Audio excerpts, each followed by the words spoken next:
Türkiyənin dəstəyi birmənalı idi, qətiyyətli idi, bizim üçün ən dəyərli idi və burada bilirsiniz ki, hər ölkənin xarici siyasətini müəyyənləşdirən onun lideridir, ölkə başçıdır və Cumhurbaşqanı Rəcəb Tayyib Ərdoğanın mütəmadi şəkildə Azərbaycanın yanında olması, Azərbaycanın haqq mövqeyini dəstəkləmək, onun verdiyi açıqlamalar, onun cənab prezidentlə mütəmadi danışıqları, hər danışığı bu dəstəyi bir daha ifadə etmək üçün istifadə edilməsi bu əvəz olunmaz idi.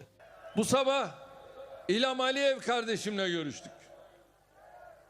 Şu andaki gelişmeleri bizzat kendisinden dinledim. Elhamdülillah.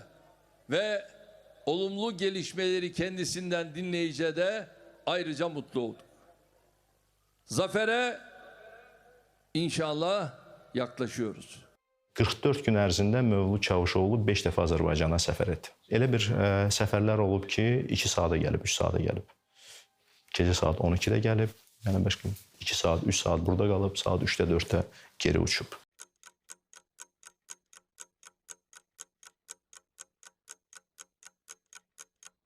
Söhbət ondan getmirdi ki, o bura gəlirdi və biz hansısa elə bir məqamı müzakirə edirdik, hansını ki, biz telefonla danışmaya bilmirdik. Yox, bu da dəstəyin bir ifadəsi idi, bir növü idi ki, Türkiyə Azərbaycanın yanındadır. Xarici İşlər Naziri gəldi, Azərbaycanda oldu, mesajları verdi.